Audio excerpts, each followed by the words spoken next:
ఏంటమ్మా నీ బాధ? వాంతులు అవుతున్నాయండి. చెయ్యి. ఎవరినన్నా ప్రేమించావా? ఇద్దరిని ప్రేమించాను. ఇద్దరునా? అయితే దీనికి మందు లేదమ్మా. ఎవరో ఒక నిర్ణయించుకుని వాళ్ళతో కాపురం చెయ్యి. సర్లేండి, గొప్ప డాక్టరే. అయ్యే పాపం. సార్ సార్ ఎందుకు సార్ ఏడుస్తున్నారు? నేను తప్పు చేశాను రా, పెద్ద తప్పు చేశాను. ఇందులో మీరు చేసిన తప్పే ఉందండి. మీ నాన్నగారు చేసిన వైద్యాన్ని మీరు కంటిన్యూ చేస్తున్నారు. అయినా మీ చేత వైద్యం చేయించుకున్న వాళ్ళు ఎవరు కావలేదు, అంతా బాగానే ఉన్నారు కదా, ఇంకెందుకంటే బాధపడతారు? నా బాధ అందుకు కాదురా, నేను పని పాట లేకుండా అవ్వారాగా తిరిగే రోజుల్లో ఒక అందమైన అమ్మాయిని చూశాను, ప్రేమించాను. మా నాన్నకి చెప్పకుండా, ఎవ్వరికీ తెలియకుండా పెళ్లి చేసుకున్నాను. పెళ్లి కూడా చేసుకున్నారా? అయితే మీ తావు మీరు కావండి. అవునరా, అది ఒక అందమైన ప్రేమ కథ. అయితే నేను వస్తాను. ఆగో! ఏంట్రా, హీరోయిన్ చెప్తే వింటారా? హీరో చెప్తే వింటారా? ఒక కమెడియన్ ఫ్లాష్ బ్యాక్ చెప్తే వినరా? అయితే చెప్పండి. ఆ పెళ్లి చేసుకున్న అమ్మాయిని కాపురానికి తీసుకెళ్తున్నాను. ఆ రోజు సావిత్రే, సావిత్రే, వెళ్ళిపోతున్నావు సావిత్రే. నువ్వు వెళ్ళిపోతే మా ఆంధ్ర అవసరాలు ఎవరు తీరుస్తారో, అంత మంచి మంచి కూరగాయలు ఎవరు తీసుకొస్తారో. దోసకాయ చూసినప్పుడు అలా నీ ముఖం గుర్తుకొస్తుంది, టమాటాలు చూసినప్పుడు అలా నీ బుక్కులు గుర్తుకొస్తాయి. మధ్యలో నువ్వేటయా పొట్టకాయ చూసినప్పుడు అలా నీ నడుము గుర్తుకొస్తుంది. నువ్వు వెళ్ళిపోతే మా అందరు గతేడు సావిత్రే.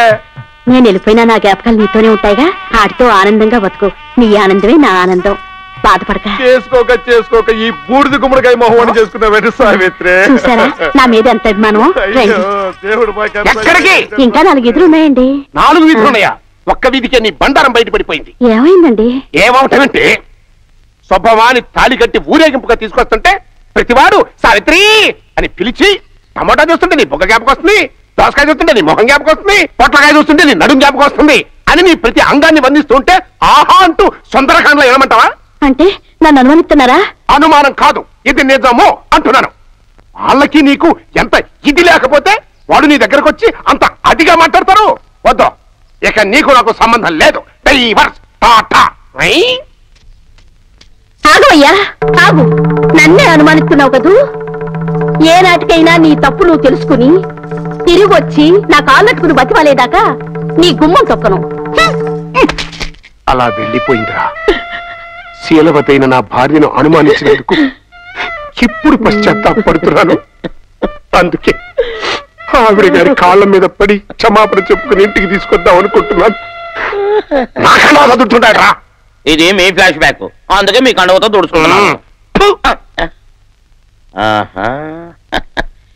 నే ముఖానికో ప్రేమ, పెళ్లి దానికో ఫ్లాష్ బ్యాక్. మీరిద్దరు కలుసుకుంటే నా పని గోవిందే. ఈ జన్మకు మిమ్మల్ని ఇద్దరిని కలవనివ్వను. అవునమ్మా, ఇడ్లీ దమ్మని ఆ బస్సు గాని పంపించి 2 గంటలైంది. అప్పటికి ఆలస్యం అవుతామని నా బండి కూడా ఇచ్చి పంపించా. సంతోషించాం. ఏంట్రా ఇంత ఆలస్యంగా చచ్చావు?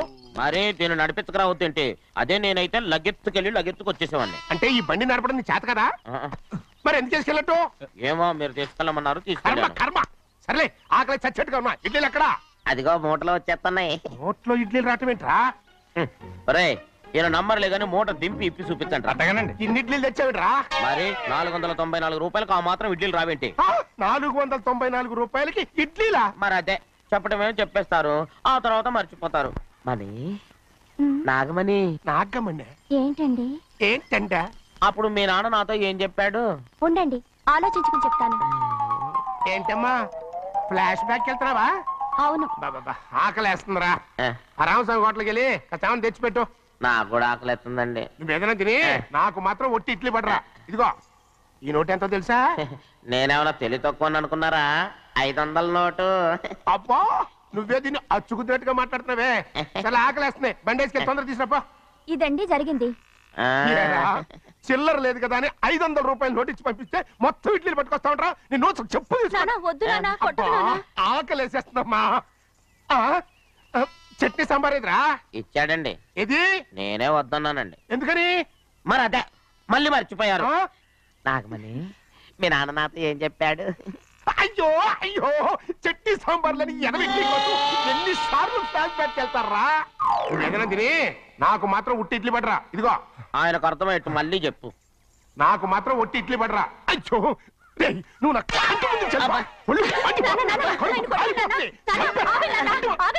ఆయనతో పాటు నేను బయటికి వెళ్ళిపోతాను. ఎందుకంటే ఆయన నేను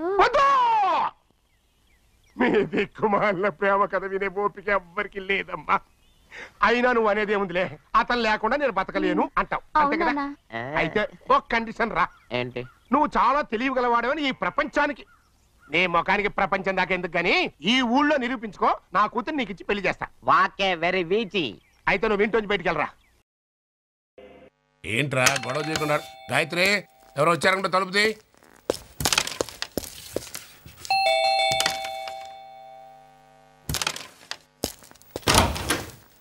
రండి రండి. ఎవరు? ఏం కావాలి? Good morning sir. Good morning. మేము మాయా టీవీ నుంచి వస్తున్నాం. మాయా టీవీనా? Yes sir. ఈ పేరు నేను ఎక్కడ వినలేదే. అసలు ఉంటే కదా విన్నా. కొత్త ఛానల్ లేండి. ఆహా. ఉగాది నుంచి వస్తుందండి. Yes, I see. ఈ ప్రోగ్రామ్ మేము కొత్తగా స్టార్ట్ చేసాం.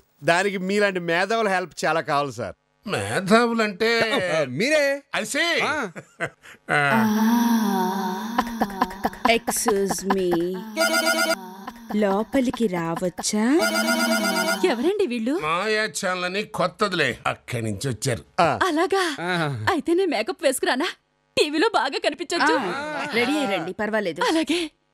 మరి నేనేం మాట్లాడాలో చెప్తే ముందుగా ప్రిపేర్ అయిపోతాను. మన సొసైటీలో దోపిడీలు దొంగతనాలు ఎక్కువైపోయినాయి కదండి. అవునండి. అయితే దాని మీద మేము ఒక స్పెషల్ ప్రోగ్రామ్ ప్లాన్ చేసాం. ఓహో. ఆ ప్రోగ్రామ్ పేరు వెనక్కి తిరిగి చూడకు, డోంట్ సీ హర్ బ్యాక్. జనం తల తిప్పి వెనక్కి చూస్తే ముందు దొంగలు దోచుకుపోతున్నారని ఆ టైటిల్ పెట్టాం. చాలా యాప్ట్ టైటిల్ పెట్టారండి. చాలా బాగుంది. పబ్లిక్ ఎరగబడి చూస్తారు. ఇప్పుడు మిమ్మల్ని మేము కొన్ని ప్రశ్నలు అడుగుతాం. మేము వెనకంజ వేయకుండా మనసులో ఉన్నది ఉన్నట్టుగా చెప్పాలి. కరెక్ట్? Yes. మరి నేను, నాతో పాటు నా భార్య, మా అబ్బాయి గోవిందు, మా అమ్మాయి ఫ్యామిలీ మొత్తం ఉండొచ్చా? మీ ఫ్యామిలీ ఏంటండి, అండర్స్టాండింగ్ ఉంటే పక్కింటి ఫ్యామిలీ కూడా ఉండొచ్చు. మీ ఫ్యామిలీ మొత్తం సోఫాలో కూర్చుంటారు. ఇంటర్వ్యూ జరుగుతుంటుంది. వీళ్ళు బ్యాక్ డ్రాప్ లో సింబాలిక్ గా దోచేసుకుంటున్నట్టుగా సామాన్లన్నీ మోసుకెళ్ళిపోతుంటారు. వెరీ గుడ్ స్క్రీన్ ప్లే అండి. మరి సామాన్లు పక్క తప్పుకో. అది మా సామాన్లు తెచ్చి డెకరేట్ చేసేసరికి టైం వేస్ట్ అవుతుంది. అంచేత మీ సామాన్లే మేము మోసుకెళ్తాం. ఓకే? ఓకే. అయితే ఇక మీరు రెడీ అవ్వండి. Mister Srinivas, yes. పగలు రాత్రి తేడా లేకుండా విరివిగా దొంగతనాలు జరుగుతున్నాయి కదా. అవునండి. ఇలా క్రైమ్ రేట్ పెరగడానికి కారణం ఏంటంటారు? అంటే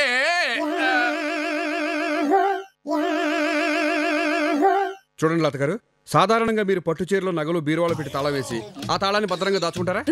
అవునండి. మీరు జాగ్రత్తగా రహస్యంగా దాచుకుందాం అనుకుంటారు, కానీ దొంగలు ఇట్టే కనిపెట్టేస్తారు. Of course. సపోజ్ మీరు తాళాలు ఎక్కడ దాస్తారు? చెప్పే పర్వాలేదు. మాయా టీవీ. కరెక్ట్ చెప్పారా? కరెక్ట్ గా చెప్పారు. నేను కిచెన్ లో లక్ష్మీదేవి ఫోటో వెనక దాస్తానండి. చిక్కబొక్క రైలే. శ్రీనివాస్ గారు, ప్రభుత్వం ఈ నేరాలను అరికట్టడానికి తగినన్ని చర్యలు తీసుకోవట్లేదని మీరు భావిస్తున్నారా? అంటే ప్రభుత్వం కొంచెం గట్టిగా వ్యవహరించి పటిష్టమైన చర్యలు తీసుకోవాలని. జస్ట్ ఇప్పుడు వచ్చేస్తాం. ఓకే.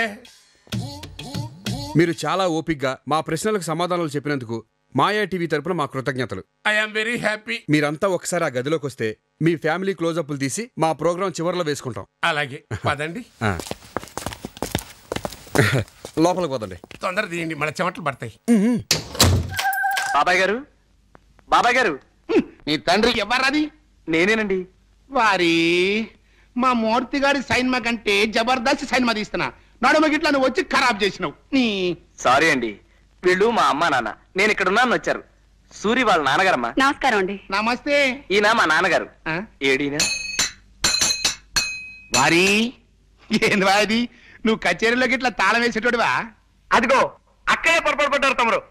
నేను గత జన్మలో ఏదో ఒక వాయిద్యం వాయించడంలో గొప్ప ప్రావీణ్యం కలవాడినని నా చిన్నతనంలో ఓ కోయిదరు చెప్పాడు. అప్పటి నుంచి ఆ వాయిద్యం ఏమిటో కనుక్కోవడం కోసం కనపడిన ప్రతి వాయిద్యం వాయించేస్తున్నానన్నమాట. ఎట్లనా? ఇక్కడ ఈ తాళాలు కనపడ్డాయి, వాయిట్ వాయిస్తున్నాను. నమస్కారం అన్నయ్య గారు. నమస్కారం అమ్మా. ఇందా, కాఫీ తీసుకోండి. మీ గురించి మా సూరి చెప్పాడు. రౌడీ రాణి కూడా ఇచ్చినవులే.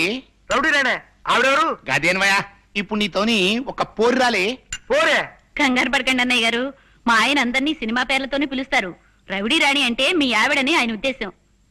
ఆవిడ గారికి కూడా ఇచ్చానండి. మంచిది పో. ఇందవా ఏంటిది? ఇప్పుడు మీ మొగుడు పెళ్ళం ఇద్దరు కాఫీ తాగిండ్రలే, దాని తాలూకు బిల్ అన్నట్టు. గదేనవయ్యా, డిస్ట్రిబ్యూటర్లు ఇచ్చే డెబిట్ నోట్ అనుకో రాదే. ఏమి రాదే? లేలే, నేను పైసలు తాన జరంత నిక్కచ్చిగా ఉంటానన్నట్టు. ఇదిగోండి, మేం మధ్యాహ్నం మీ ఇంట్లో భోజనాలు చెయ్యం. గదేంద్వయ్యా? భోజనానికి 16 రూపాయలు చొప్పున బిల్లు వస్తుందేమో అని భయం. తమరు డబ్బు దగ్గర చాలా నిక్కచ్చాని మనిషి కదా. అవుమల్లా, నేను పైసలు తాన బరాబర్ ఖచ్చితంగా ఉంటా. ఏమిటండి, ఏమన్నారు? డబ్బు దగ్గర ఖచ్చితంగా ఉంటానన్నా? అవుమల్లా.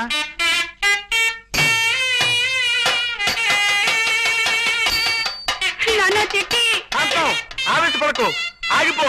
కావలించుకుంటే చొక్కా నలిగిపోయింది కాబట్టి అందుకు 10 రూపాయలు బిల్లు అంటాడు ఆయన.